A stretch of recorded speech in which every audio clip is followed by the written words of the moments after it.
So we're looking at types of eukaryotes today, and there are four major categories: animals, plants, fungi, and protists.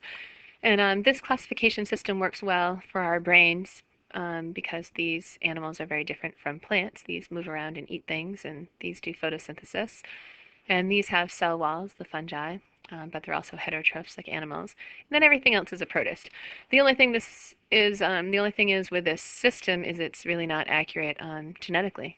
So we're going to look at that a little bit today. So here are all the types of eukaryotes. This is the Tree of Life project. It's TOL, I think it's web.org. That's supposed to be an ORG. And they're looking at organisms and trying to classify them based on genetics, which is really the best way to classify things. So this, I think this is still a work in progress. And I'm just a high school teacher. I don't know how accurate this is versus some of the other systems that I've looked at. But one thing that I think is definitely true, that it seems to be true with all the sources that I look at, protists are everything. Protists are really, really diverse. And so if you look at plants and animals and fungi, those are the eukaryotes, and then the other eukaryote are protists. And everything here that's not circled is a protist.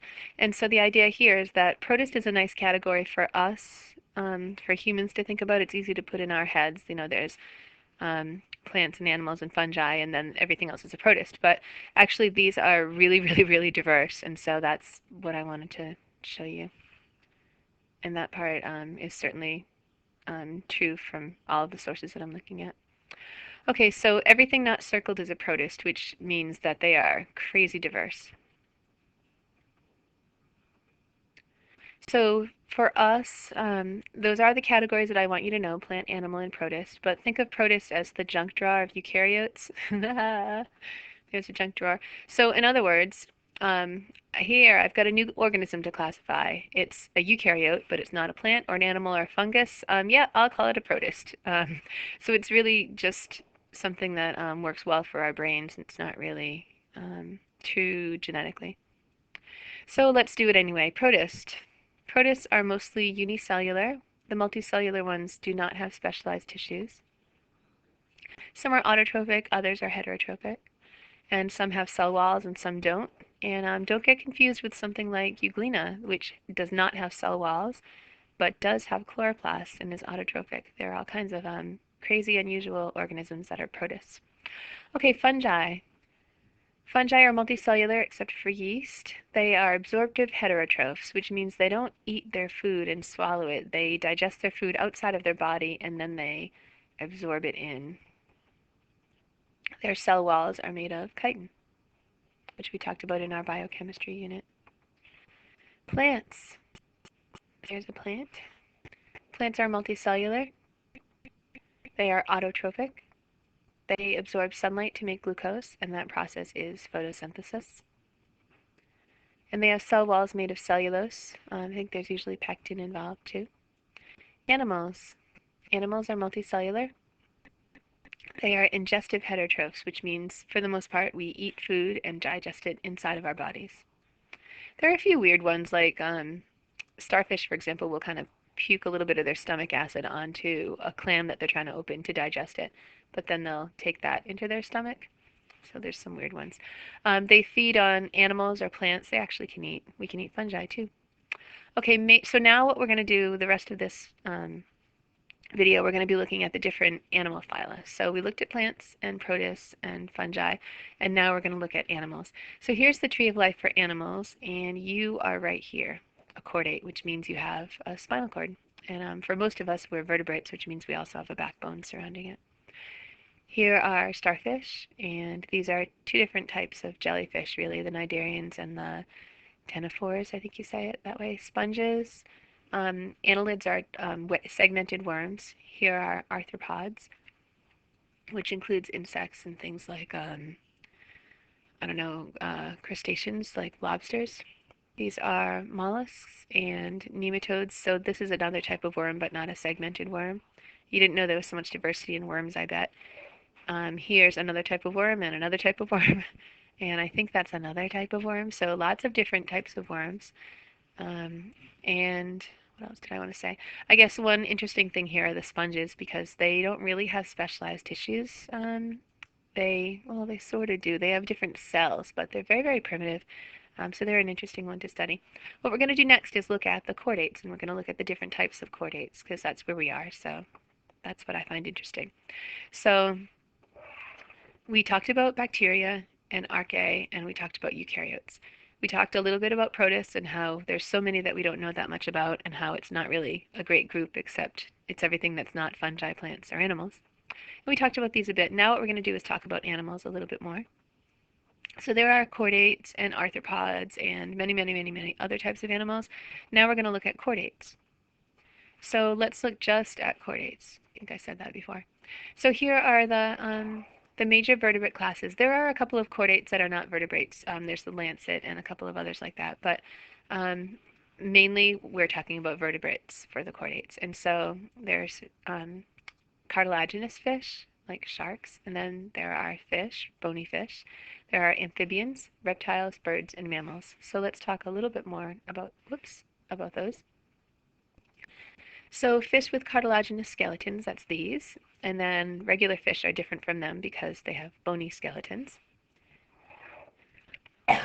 Amphibians are different from them because they can live in water and land. So amphibians are born in the water, but then they can live some of their life on the land. And then when they lay their eggs, they have to go back to water. The big step up when you get to reptiles is that they can lay the advantage of reptiles is that they can lay their eggs actually right on land. So the reptiles lay their eggs on land. The difference between all of these and the birds and mammals is that birds and mammals are both warm-blooded, or endotherms. Birds have feathers and mammals have hair and make milk, or hair or fur and make milk for their babies. So those are the different types of chordates, or at least of vertebrates. Okay, let's do some quiz time. Which of the following characteristics is most useful when classifying a eukaryote into a kingdom? How the organism feeds, how the organism moves, the organism's color and mass, or the organism's form and structure. I hate this question. The color and mass probably don't matter too much. How it moves probably doesn't matter too much. Now, these are both kind of tricky. The organism's form and structure. I would say, I don't know. These are tricky because how it feeds would be useful. Is it an autotroph or is it a heterotroph? And the organism's form and structure, okay, does it have cellulose for a cell wall or does it have a cell wall of chitin? So this one, seriously, I would go with D for it, and I think that's what the MCAS people wanted, but I think that's an okay choice too. Okay, cladogram. A cladogram is a diagram showing how organisms are related. And so here's an example of a cladogram, and here's what it will do. These are the different, the different chordates. And so that means they have a spinal cord. And so here's the original ancestor, and from there evolved all this other stuff. And so one of the things that evolved was a lancet, and that doesn't have a vertebrae around the spinal cord, but it does have a spinal cord. Here, this ancestor developed a vertebral column, and so all of its descendants have a vertebral column. So that includes the lamprey, which does not have a jaw, and then this ancestor that one evolved jaw bones, and so all of its descendants have jaws, which is kind of nice. So this is a fish, and then an ancestor evolved with 4 legs, and all of these evolved from that ancestor, and so there's the salamander. Excuse me, which is an amphibian, so it lives on land, but it has to lay its eggs in the water, and its skin has to stay wet. And then this ancestor was able to make amniotic eggs, so they could lay their eggs on land, and these are their descendants. And so the split here between reptiles and mammals, this ancestor had hair or fur and produced all of the mammals. So this shows you that a turtle and a wolf are more closely related than a wolf and a grouper, I guess. And here's a primate cladogram. So this shows you that a human is more closely related to a chimpanzee than a chimpanzee is related to a spider monkey. So they had the most common recent ancestor. And so let me just say one more thing about this. It doesn't mean that a human and a chimpanzee, it doesn't mean that a human evolved from a chimpanzee. It means that a chimpanzee and a human both evolved from some common ancestor. What is a species? A species is a group of organisms that have the potential to reproduce and make babies, fertile offspring. So that's a cute baby, isn't it? So that's the definition of a species. Really, really, really, really, really important. You can put a bunch of stars around that. A species is a group of organisms that can make fertile babies. So here's a couple of MCAS questions about that. Two groups of very similar looking finches, that's a bird, are found on the Galapagos Islands. One group of finches is found only on Florina Island. The other group of finches is found on several of the islands, including Florina Island. On Florina Island, these two groups of finches do not interbreed. Okay, so there's a whole lot of information, but it's showing you on this one island where you have them both, they do not interbreed. Which of the following conclusions is best supported by this information? The fact that they can't make babies means they're different species. So let's read through them. The two groups of finches have the same song. Doesn't say anything about song.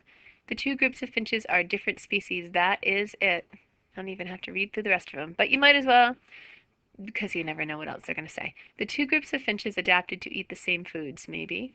The two groups of finches descended from different ancestors, probably not. So because they can't mate, they are different species by definition, so that's why you have to know that definition. Another question. Until recently, the myrtle warbler and Audubon's warbler were thought to be separate species of birds because the males have very different appearances. Which of the following observations most likely led to the reclassification of these warblers as one species? The myrtle warbler and the Audubon warbler have the same diet. The myrtle warbler and the Audubon warbler lay the same number of eggs. The myrtle warbler and the Audubon warbler have overlapping geographical ranges. Or the myrtle warbler and the Audubon warbler interbreed and produce fertile offspring. Ding, ding, ding, ding. You're the same species if you can make babies together. And that is the end of my story.